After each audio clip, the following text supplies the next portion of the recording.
What's up, everyone? It's Shaletta. I'm here getting a phone for one of my newly minted teenagers with Xfinity Mobile. They've got great options, affordable plans, and solid coverage that works for our whole family.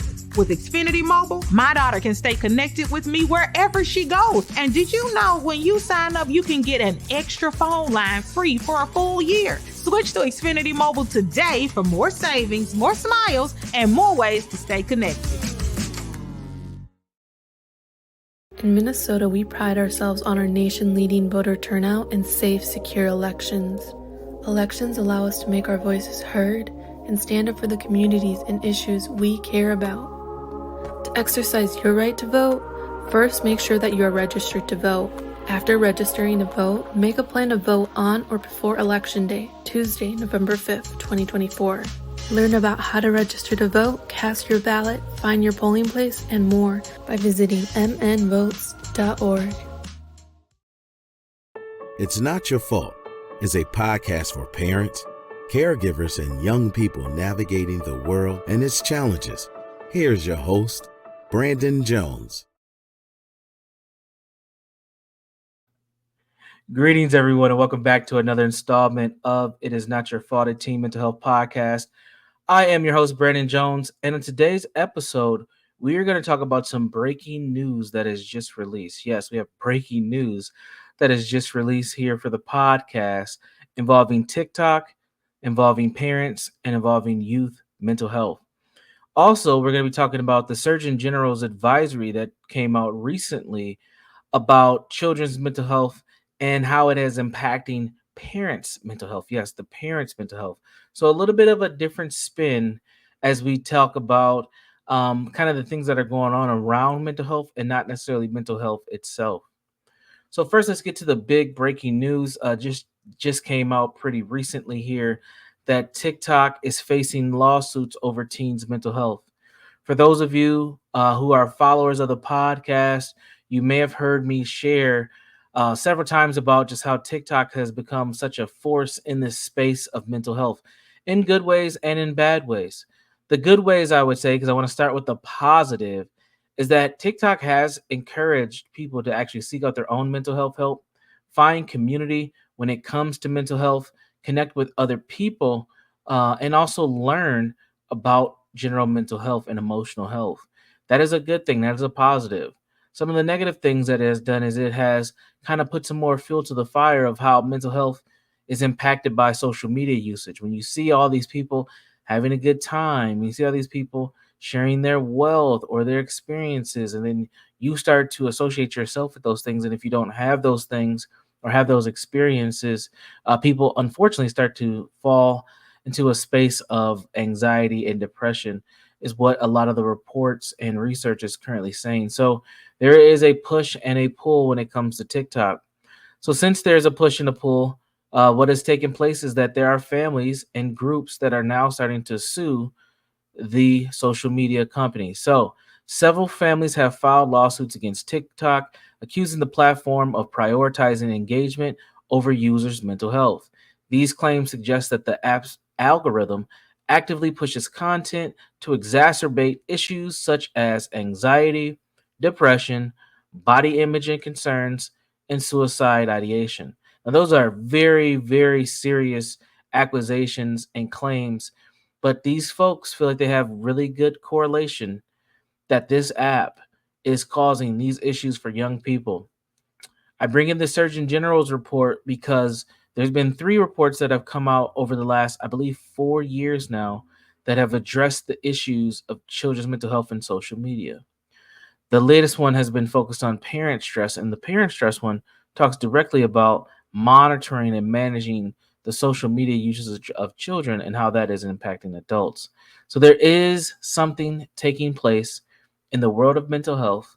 There is something taking place in our communities, and we have now floated this up to a United States concern issue where people are actually starting to sue companies around the issue of children's mental health. I bring this to you because this is important.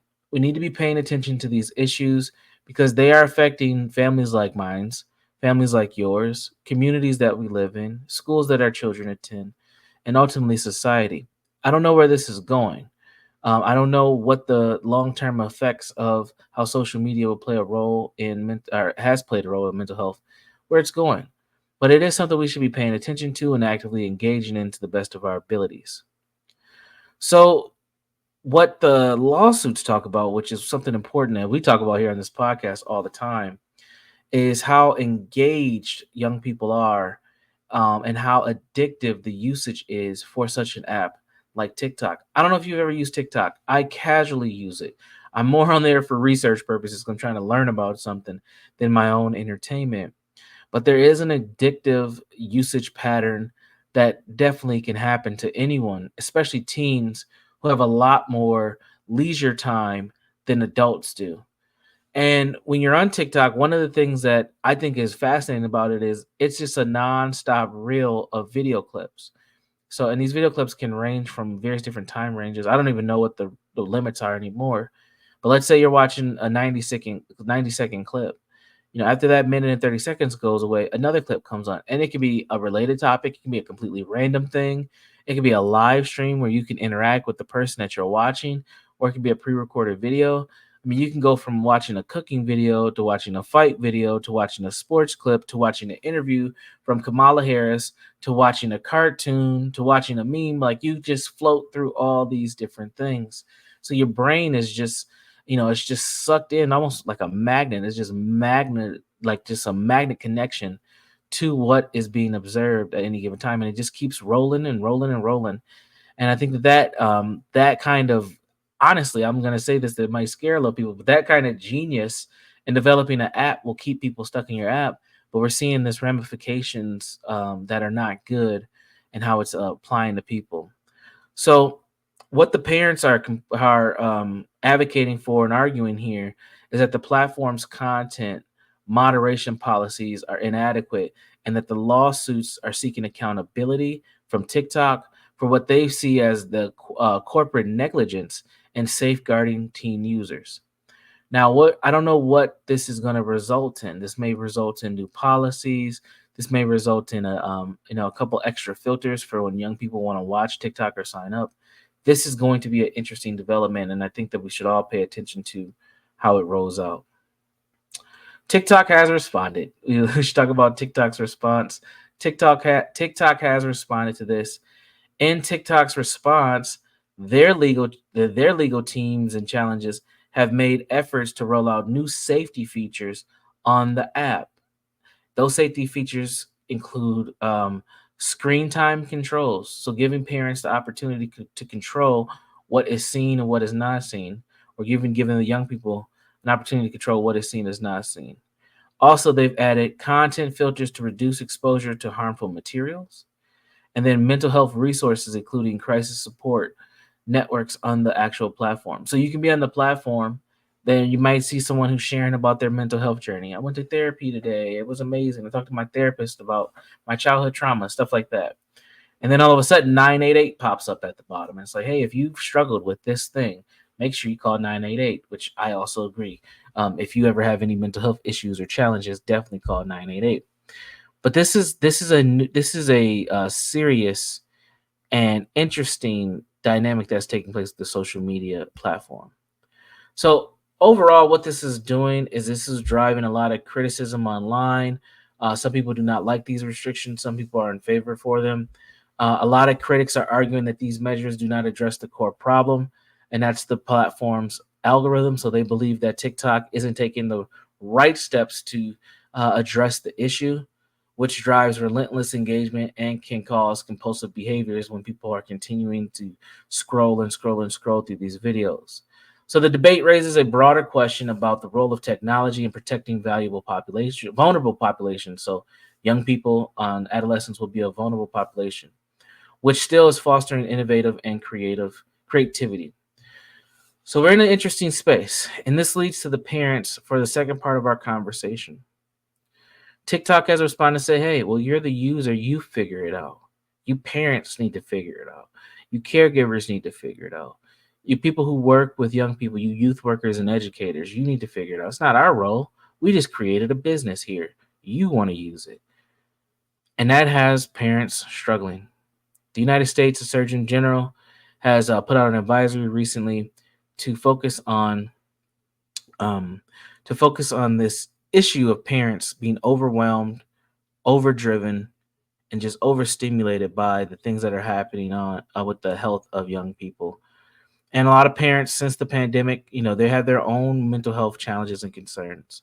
They're juggling work, family responsibilities. Some people are dealing with isolation, relationship problems, addiction issues. There's a ton of things that are happening.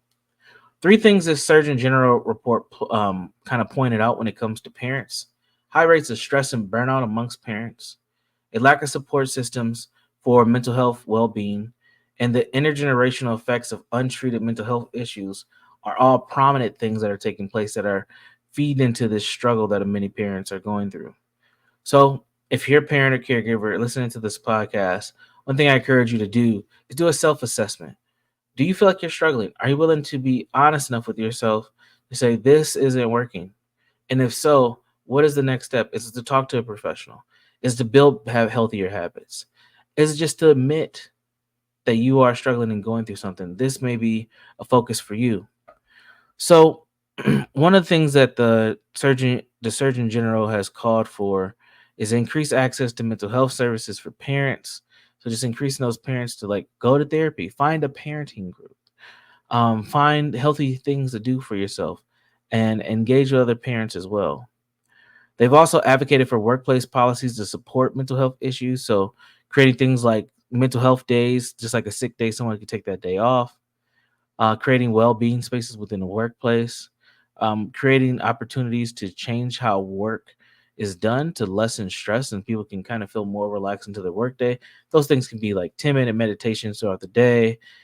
These things can be all different types of workplace things. Yoga room, I've seen that as well. Accountability buddies, things that just keeps you connected and engaged.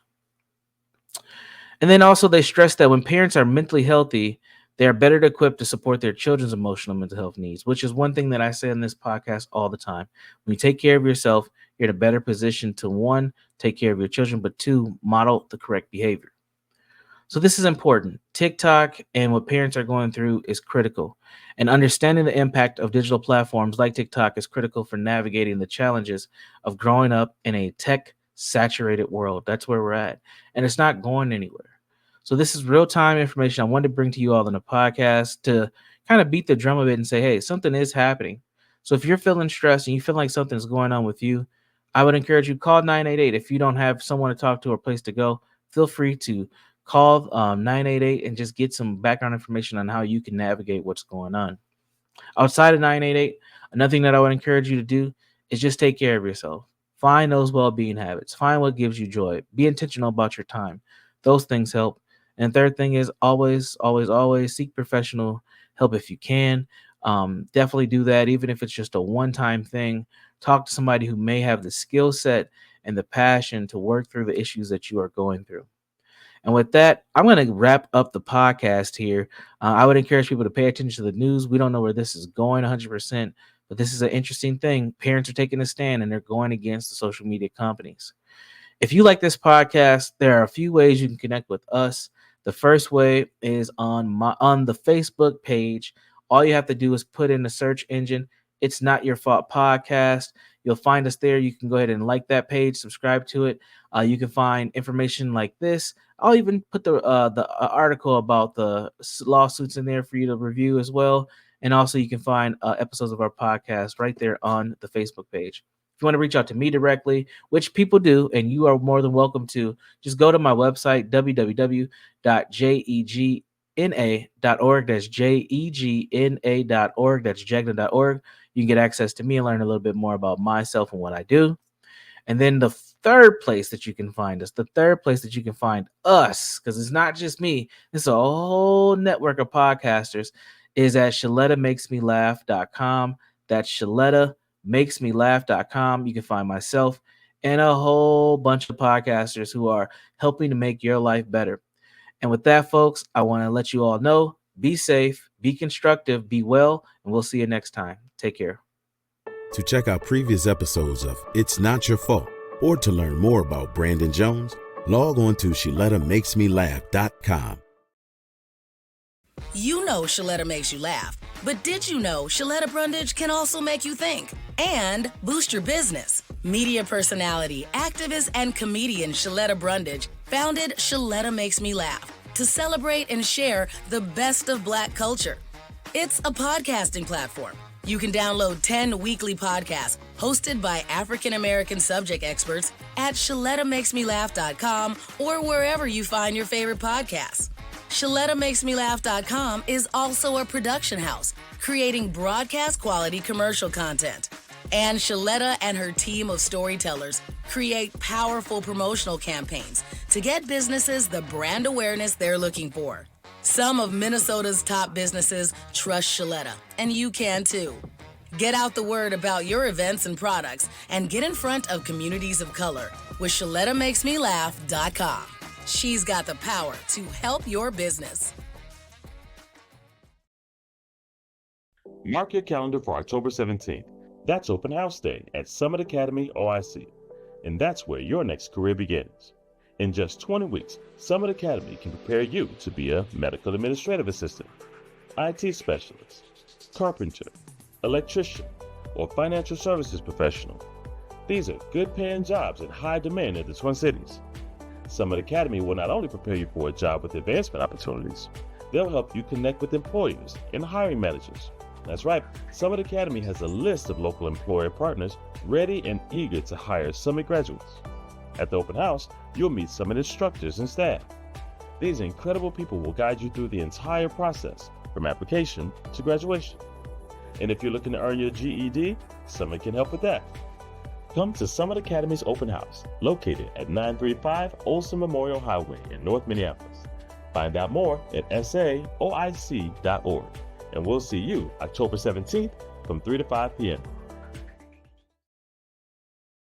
COVID-19 cases are on the rise, and peak flu season is almost here. Save time and get the updated COVID-19 vaccine and your flu shot at the same time at Hy-Vee. Schedule your updated COVID-19 vaccine and flu shot online today, or just stop by any Hy-Vee pharmacy whenever it's convenient for you. No appointment necessary. Plus, when you get your flu shot at Hy-Vee, earn a 20-cent fuel saver. Your Hy-Vee pharmacy is here to help you and your family stay healthy. The November election is coming, and adults with autism, you are eligible to participate. As long as you're 18 by November 5th, a U.S. citizen, and have no restrictions through court order, you can exercise your precious right to vote. There are many ways Minnesota makes this process comfortable for you. Right now, you can vote in person at an early voting center. Early voting centers are less busy in this time leading up to Election Day, which means fewer lines and activities. That may make you feel more comfortable.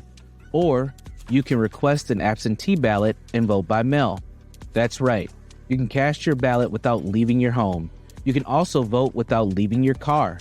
If you choose curbside voting on Election Day on November 5th, election judges will bring your ballot right to your vehicle. Once you mark it, they'll put it in the ballot box for you. Make your plan to make your voice heard this election season. Your vote counts. You can learn more at mnvotes.gov. That's mnvotes.gov.